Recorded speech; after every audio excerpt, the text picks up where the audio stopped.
Thank you for sharing this opportunity with me. I have to express my passion of being in your partnership in Georgia. My daughter is of a different harvest, as we refer to her. She's our Georgia peach. She was born here in Georgia. We loved exploring all throughout Georgia. I'm more of a business gypsy. I've lived in a couple of different locations, but I have to say, our pride is in the exhibit of your land. We have partaken in many wonderful activities in the partnership in raising our daughter throughout the states that really do value through education their land in both the corporate as well as the entertainment use. So my passion today is to share with you some of the benefits in strategic planning. It's no longer just a quick, I think I want to do this. It really does require planning, so please don't shoot the messenger. We're going to give you some ideas on how to work with it. But I also want to bring back to Andreas's discussion today. It's all about perception and the audience. My dad's legacy was the crematory business. So when you mentioned the pulp stacks, I could really relate. I grew up in a town where they saw that stack, and the minute they saw any kind of smoke coming out of it, we got horror stories and phone calls of the baby shoes that were flipping out of the stacks. That is hardly the case. Believe me, it's much hotter. It wouldn't do any of that. But it was the perception of the unknown, the uneducated, the misinformed.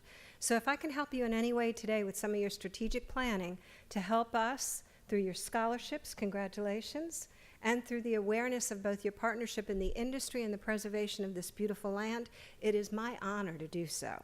So with that in mind, let's talk about where we are today.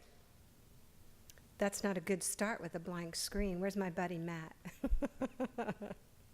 There we go, okay.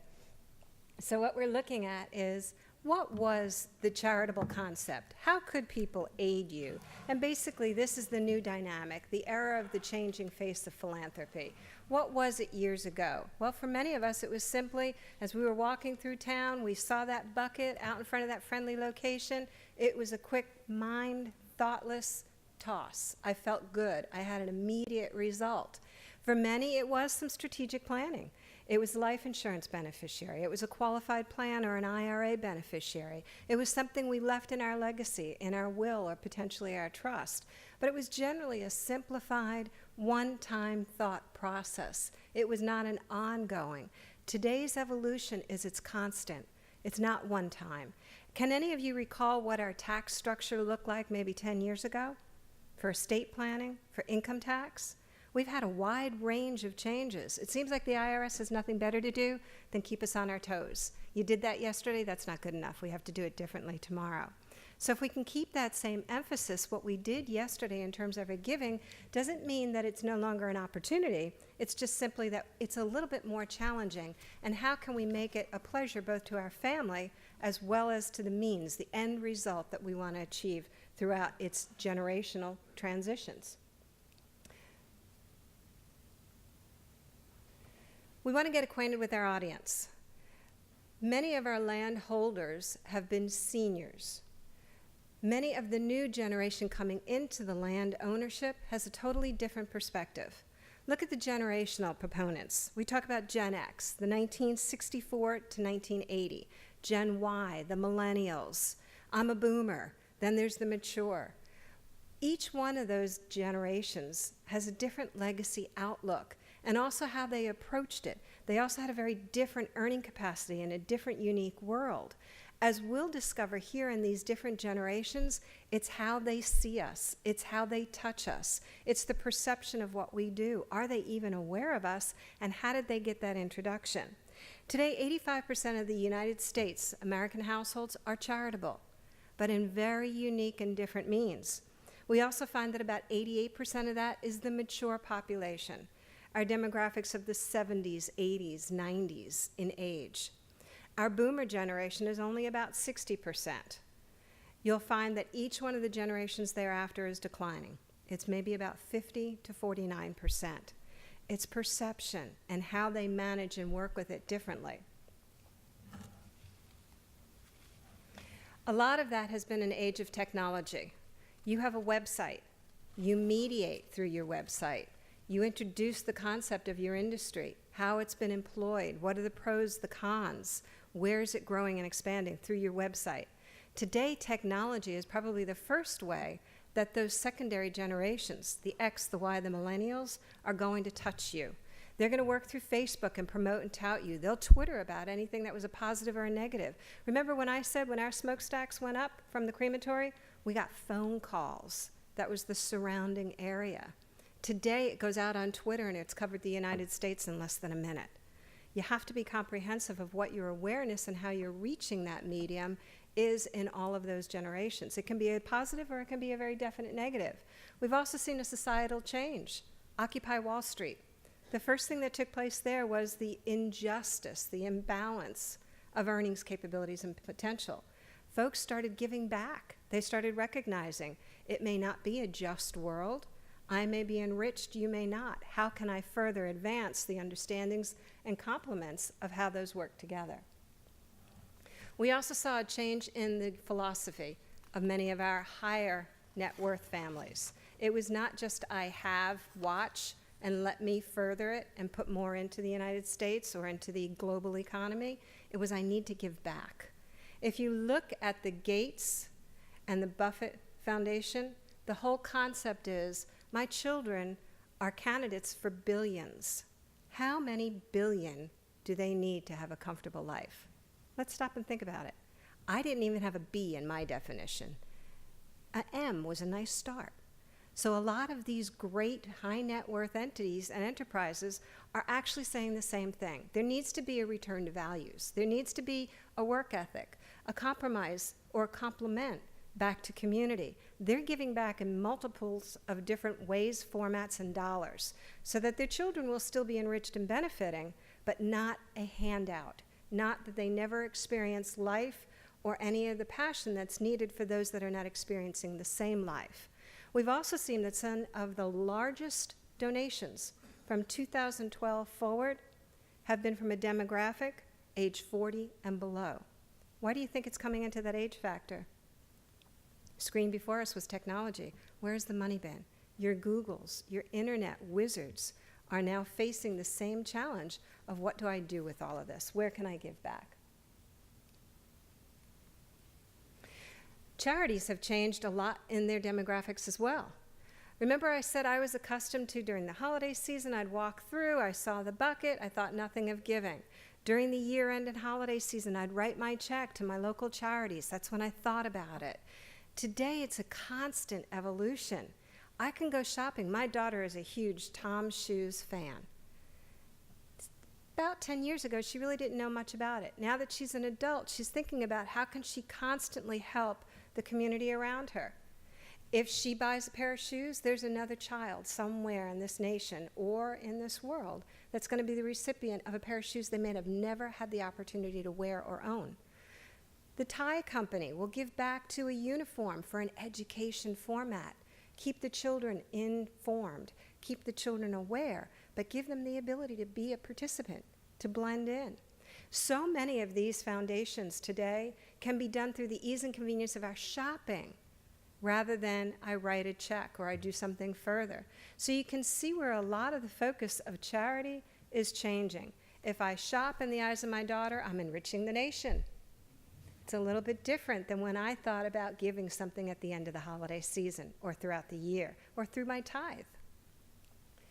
If we look at how they're influenced this generation, we'll also find that the first two components are family, parents and grandparents.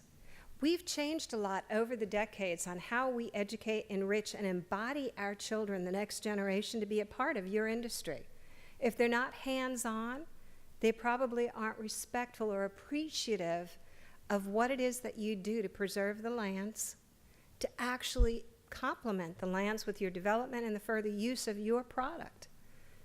If we don't take the time through these scholarships and bringing them back into the industry, your focus, your passion will timely exceed either its ability to continue or the lack of interest will exhaust many of the funds in what you wish to do again further.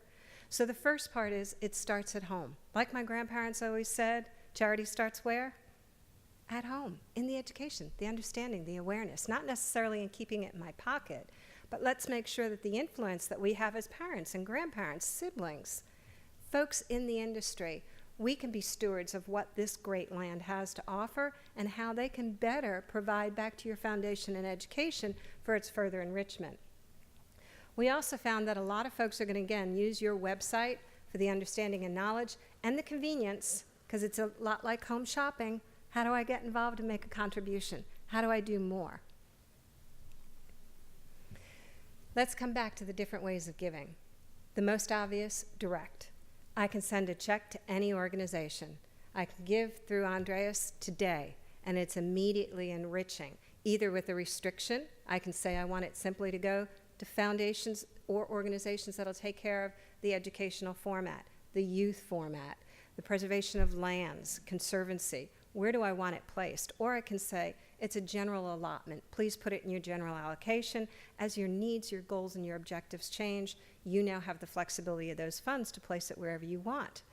Up until recently, it was predominantly a check, cash, or maybe I looked at my stock portfolio, my bond portfolio, and I said, wow, I've got a capital gain. I've got some really nice, highly appreciated assets.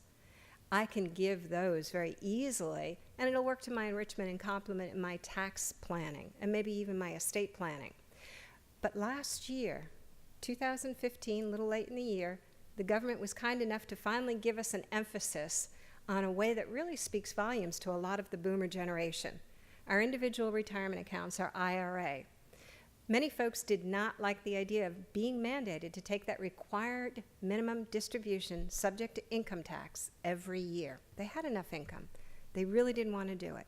And so they would offset it by then directing some of those proceeds to a charity.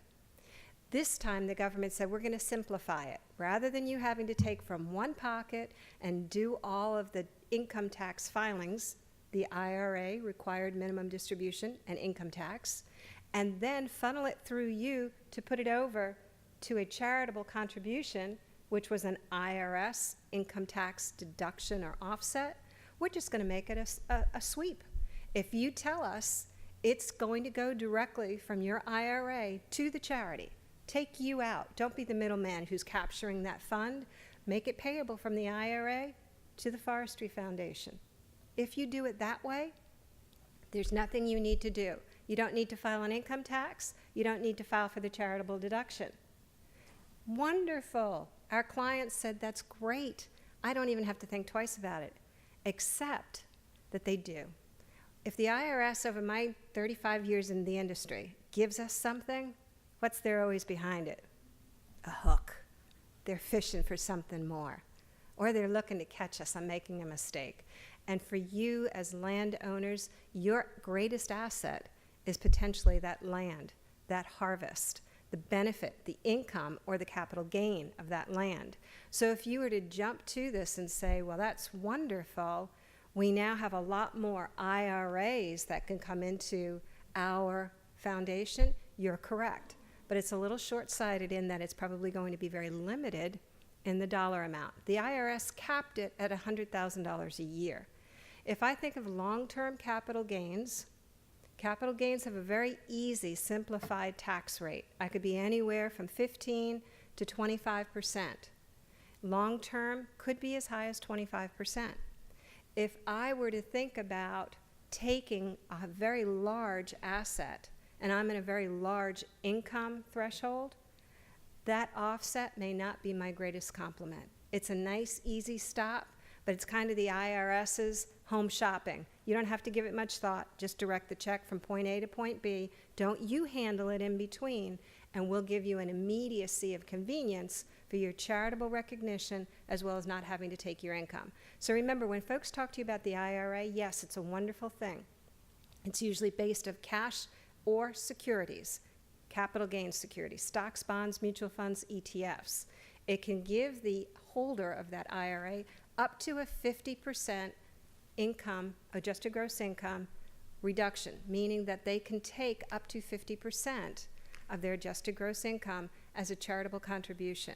But you're going to be limited to $100,000. So it's a small start, but it's a start. For somebody who says the greatest asset that they have is their IRA, this is a good fit.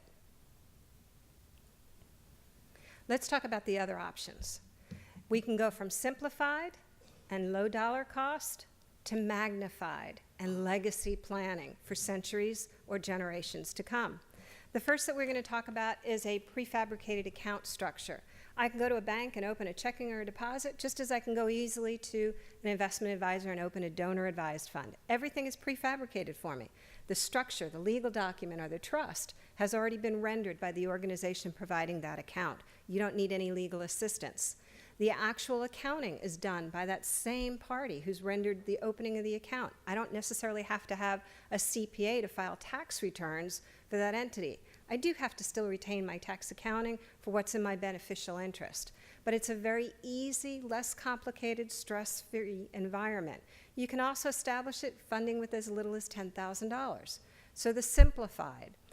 The next one, the private foundation next to it, is the generational planning, the legacy. A bit more challenging. You're going to need CPA assistance. You're going to need legal assistance. There's going to be a document and a tax provision. It's going to be an operating entity that you're going to have to take care of for as long as the proceeds are in that foundation or as long as there's a generation to support it. And then the last is the middle of the road where we find most of our partners in legacy planning or contribution planning for income tax and estate tax benefits. Those are trusts, or they may even actually be annuities.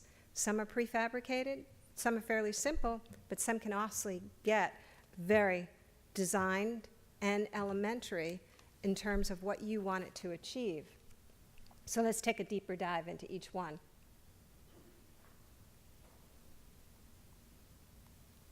You can tell I'm not the age of technology. This has been the hardest task of my day. Okay. Basic planning. Tax focus. That's where we talk about the donor-advised fund. I've just come into a wonderful capital gain. I relocated from my primary residence of 30 years into a new state. That's great, and I'm happy to say I had an appreciated residence, a value, land that went up. So now I have a couple of different tax formats. The IRS says that as a landholder, I can roll over or carry some of my gain. But what if I'm in excess of what they allow? I can now consider an account. At any given point in the year, I can open the new account, put a name on it, anything I'd like. I in the industry have a problem. If I name it the Jeanne Connolly Family Foundation and I go to the standard activities where I may have 6 to 10 different friends with different foundations and organizations, Andreas would be very upset if I sat next to him and told everybody I gave all the money to the fund or organization at the other table and left nothing for Andreas. So I can name it anonymously anything that I choose. It can be anything but the name of my family. I can call it anything that I wish. I don't have to file a tax identification. I don't have to file a document. And I have nothing to do with other than tell my investment advisor how I'd like it named and how much I'm going to put into it. My initial contribution starts at $10,000. Most folks today, when you start talking about annual tithing, what do? They give to the boys' clubs, the girls' clubs, the scouts. They may give to the Forestry Foundation. They may give to a host of churches. When they add all of that up at the end of the year, if it's equal to or greater than $10,000, this is a convenient feature. I can, up front, put a deposit into the account, and then from the account, I'm going to get a statement that says whatever I put into it. My cash, my portfolio, as long as it's a stock, bond, ETF, or mutual fund, it can go directly into that account. Once I get that receipt in the eyes of the IRS, I've made my charitable contribution for the year. I don't need to do anything or worry about how much has gone out to each one of the organizations. I have an unlimited amount of time that I can then allocate and pick and choose, and I issue out a grant request to go to each one of those foundations. There's no mandate of 5% a year. There's absolutely no mandate that I send anything out of it. I could put 10 into it this year, 10 into it next year, and maybe 3, 4, 5 years down the road, start making distributions. It is an invested account, so it can grow, it can generate income. You have a lot of flexibility there. I also get the complement of a charitable deduction, up to 50% of my adjusted gross income if it's cash, if it's appreciated portfolio assets or long-term capital gain assets, it's reduced to 30% of my adjusted gross income. So I have a great tax partner as well as a flexible and easy account with a low dollar opportunity for getting started. When I look at the private foundation, which was the other spectrum, This is generally a business operation, much like many of your tree farms. It may be an LLC, an S Corp, it could be a C Corp, but it has an operating agreement, it has a board of directors. It's got legal provisions behind it as an entity to operate. It also has charitable contribution components and mandates. The mandates are that you can fund it or capitalize it with stocks, bonds, cash, or it could be other property, real or personal, collections, as long as they have appraised value. Once you fund that foundation, you do have a mandatory requirement that 5% a year of the value of the foundation must be given out to charities without question each year. You have a little bit more flexibility in that you can select some supporting organizations. The biggest challenge I have with a lot of folks that are contemplating charitable activities is they say, well, I always give to, and they'll name the churches, the universities, the different organizations that are truly IRS recognized charities. They're 501c3 registered entities. But then there's that one-off that says, some folks in the community have fallen upon hard times, and I want to give back. I want to build a home for them, not through Habitat of Humanity or through any other resource. I just want to do it and give it.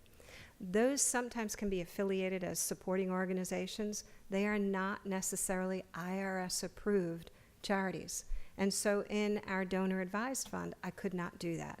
In a private foundation, I have a bit more flexibility. I may have some tax ramifications, but I can do a little bit more. The challenge we have with today's private foundations is they're generational. Typically, they're started with folks anywhere from the $15 million and above surplus funds. These assets do create some complementary giving back to the community through generations, but if the generations coming after are not hands-on involved in the community, these tend to dry up and go dormant. The assets just sit. But there is no grandchild or great-grandchild that wants to be a part of it in overseeing the direction, managing, and hosting the business. And so we're finding that a lot of these private family foundations are actually rolling into, as a public charity, a donor-advised fund. The account is simplified. All I have to do is specify a legacy. My legacy has always been in the interest of children and the preservation of land. So if I could say that I want X amount of money each year to go to the interest of children, whether it be medical, educational, entertainment, or the preservation of our land, and I can select the different contingencies, that donor-advised fund can adhere to all of the legacies. If a charity that I've given habitually for 15 years has fallen upon hard times and now is not in the best interest, it may be closing. I can make sure that money isn't directed to an entity that's no longer operating. These are all different variables that you can take from the simplified to the very extensive operating entity and merge together. If you hear of folks that have family foundations, private foundations, they're uncertain how to proceed, leave it to a corporate entity, a trustee with your legacy, what were your passions, and they can make sure for multi-generations that those passions are continued to be supported. The reality of where most of our activities take place is in the charitable remainder trust. When I die, I want my land to go into this trust. I want the trust to pay an actual income to me during my lifetime, to my spouse, to my children for their lifetimes, until I've reached a certain point of final passing. So today, if I take that land and I say it's worth $2, $3, $4, $5 million, and I gift it into that charitable remainder trust, I've given it irrevocably. I can't take the land back and say it's mine. I no longer have a charitable intent. So it's a decision I have to be very comfortable with when I actually fund that trust. But it then creates a new income opportunity for myself, my spouse, or my children. Based upon federal rates and my age, or the age of the partners that are going to share in that income, I can look at a mortality table and say, X amount of this gift is going to be needed to pay an income stream to those parties today and for the rest of their lives. A remaining balance of that land or the land value and the land itself and the trust will be reserved for a future contribution upon the death of all those income recipients beforehand. So it's about a 90-10 split. About 90% of the gift that I put into this charitable trust is accountable for the enrichment or life support income of participants. a minimum requirement of at least 10% of that land that I put into it has to be given out to charity at an endpoint, the passing of all those income participants. It can be a wonderful opportunity to increase income. If the income has been very small, and usually we see this with stocks, I was relying on dividends or income from the stock or the bond. We're in a very, very low interest rate environment. Dividends, how exciting is 2 or 3%? We all can go far on that, right? If I change that and I put that dividend or income producing asset into this trust, I now, based on my age, may be able to obtain, or based on my document, I may be able to write that I wish to receive a constant 5-6% income every year, year in, year out. Doesn't matter what the entity within that trust provides, I can deplete the principal. So it gives a little bit more strategic planning for what my needs are today and where I want to take this asset away from my estate, so at my passing, it's not subject to federal estate tax, or even worse, the combination of federal and state estate tax.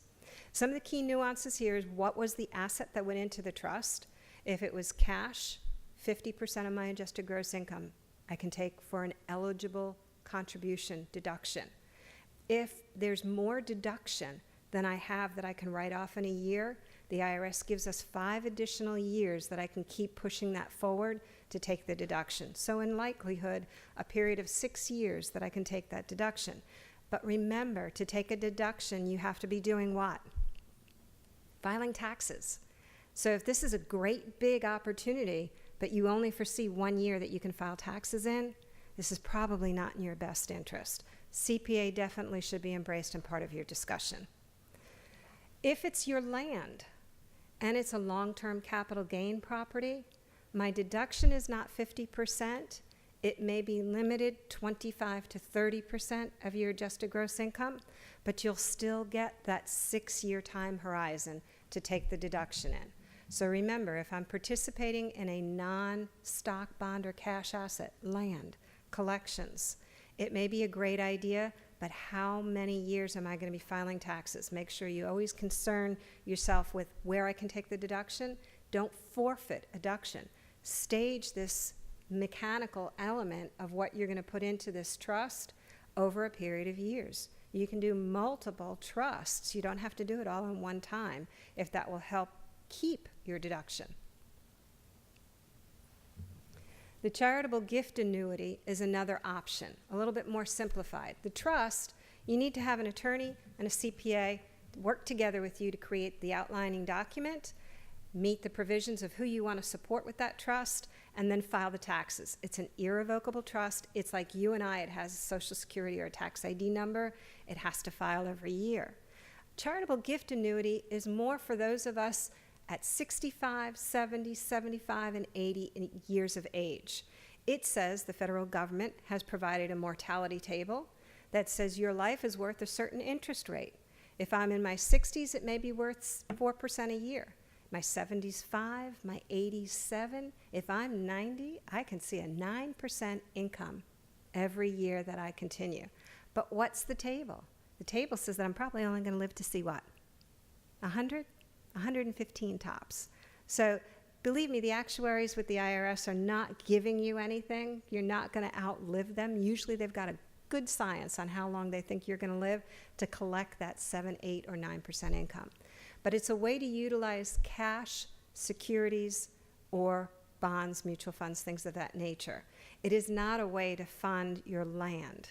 Your land may, once it's liquidated, fund an annuity, or you may, if you're liquidating your land holdings, consider with other resources establishing a charitable gift annuity to offset the two transactions. I may have sold the land at a gain. I now am going to take the charitable benefit of the gift annuity that will continue to give me an income stream based on my age, but it also gives me an offsetting charitable income tax deduction.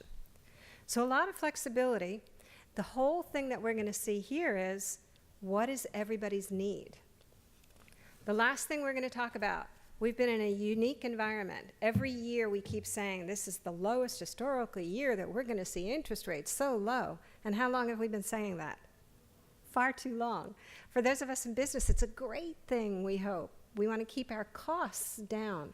For those of us that are thinking about investments, it's been a very trying time. Here's the best way to consider benefiting both parties. A charitable lead trust, remember the remainder we said provides income for me today, but at the remainder, at the end of my life, the charity will get the beneficial interest of whatever was in my trust.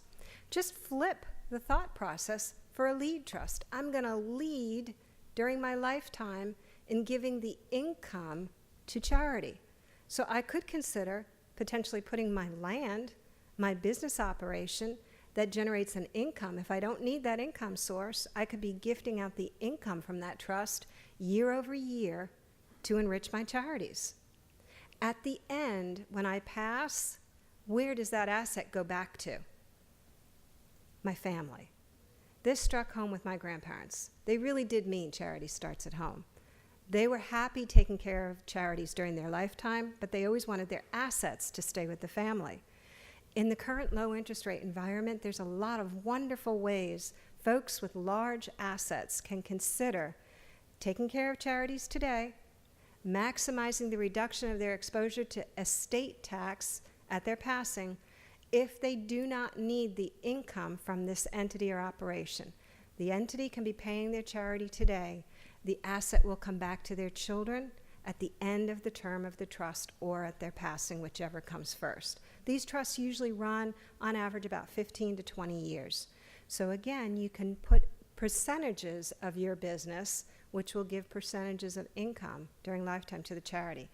Thinking long term, I don't know what day I'm going to die, if it's going to be 20 years from now, tomorrow, or I hope much longer. It may be 50 years or more.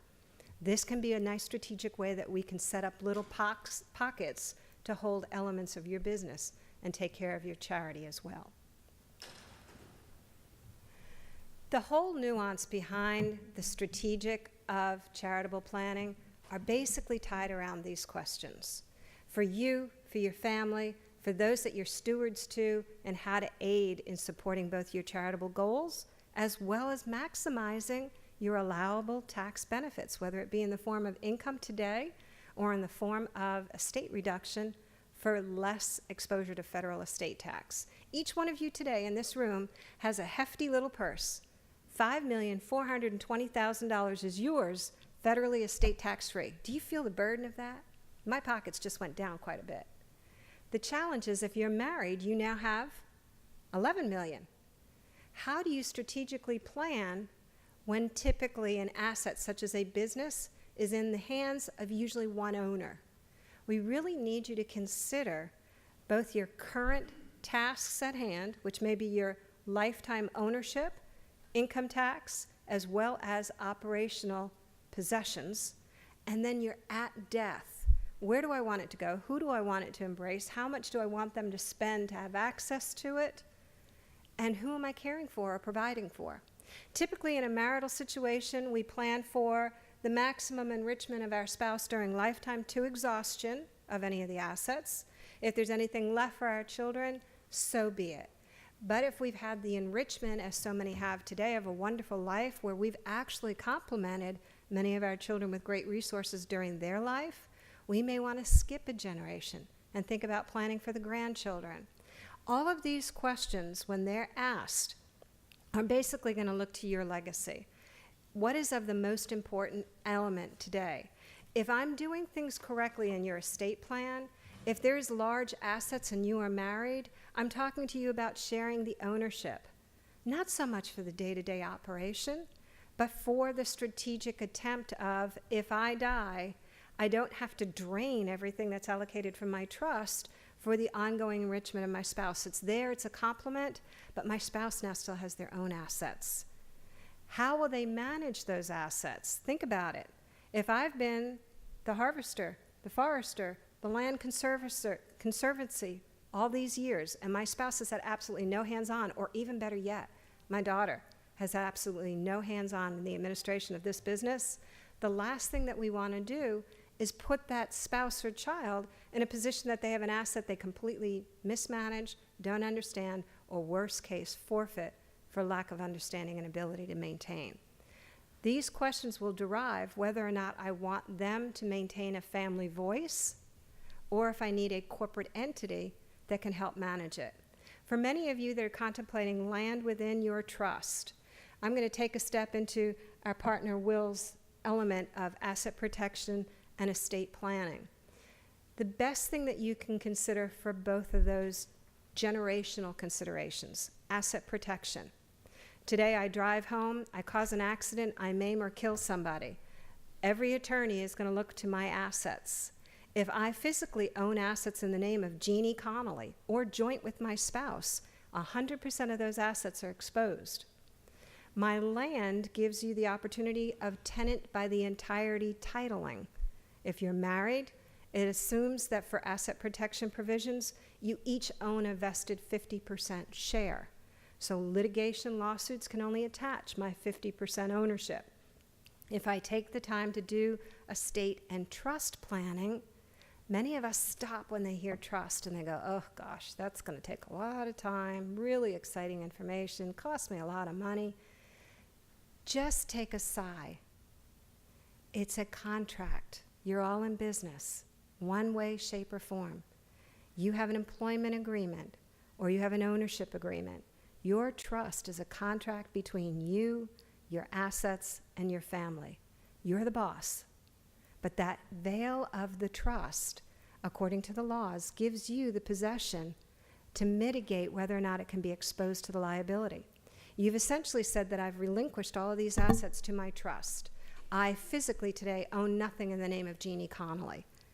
I may be the managing director of the Jeanne Connolly Revocable Trust who owns all those assets. As long as I didn't just funnel everything in there last night knowing I've got a fraud or a litigation or a lawsuit pending, I probably over years can prove that that's for the enrichment, the betterment, the fulfillment of charitable intent, my family, and future legacies. And so my business contract for the benefit of my family is going to house all those assets. I want somebody who can manage those assets. Let's think about asset protection for my child. My daughter gets married. When they were dating, I thought he was a wonderful guy. Sorry, fellas in the room, but now that they're talking proposal and engagement, I'm doing full background checks. Don't like this guy so much. I want to know what the future holds. Is there the opportunity, if I leave what I've worked so hard for my daughter, that he could file for divorce and become a 50% owner? It's very common today. That was not my intent. If I leave it in a trust, it'll protect that asset for her ongoing beneficial interest. It's always for her. She doesn't have to beg for dollars. It can be a very lenient document that says at any point she can come back to the trustee and ask for a full withdrawal. It's the process of having to ask for that full withdrawal that means it's not hers. She has to ask a trustee. That trustee can be a family member. I would strongly urge it be in partnership with a corporate fiduciary. Because as we talked about in the opening today, laws are changing constantly. Your states have different laws. Your federal government has different laws. There's always question of who's supposed to rule. At the point of estate planning or at the point of a lawsuit, I'm now being sued for my assets. I don't want to have any of that exposed. Think about your assets and utilizing them in the trust for asset protection for your own being today and for those children or grandchildren that you put these assets together for in the future. Don't let creditors divorce. And then how about the fact I love to ride motorcycles through your peaceful land? Sorry, I'm the noise. You thought it was all the bugs. It's me. I go out there if I actually cause an accident and I become disabled, I may not want those assets in my name that now void me of any eligibility of supplemental benefits, whether they be state or federal. If I can have them in a trust that says it's 100% for my intent, but only in coordination with those benefits, that may be a far richer complement in utilizing the trust and preserving all your land. If I was the cause of the accident, I don't want my business at suit. If I was the recipient of injuries and now I'm possibly long-term disabled, I don't want the loss of my business because I can't operate that land. This contract, this trust, is your management. It's your family voice. We strongly urge you to consider when you're planning, especially with land, The federal government, the Office of the Currency Comptroller that regulates all of your trustees, is making it much harder for us as trustees to keep your land. If it's more than 15% of your overall estate value, overall assets, we're told by the federal government, you need to diversify, sell it in 3 years. That's a fire sale. We're not going to get what's in your best interest or what you ever intended for your family. Make sure you have in your business contract for your estate plan terms for retaining that land, that business, even if it's a concentration. Have a special committee, if it's your family that's ongoing in generations, to operate this land and your business. Have that special committee advise the trustee, or carve it completely out as a separate trust that's just a family business. So a lot to think about, a lot in the changing schematics of what you can and cannot do, and how you can enrich both your charities, preserve your land, and embody your family with the next provisions to get involved. We hope you'll consider these questions, think of them, repeat them, share them with your family, share them with your associates, be the stewards of your land and your foundation for ongoing enrichment. I open the tables now for you for questions on behalf of the foundation, as well as any strategic planning, and sincerely thank you for embracing us at your attendance today. Thank you.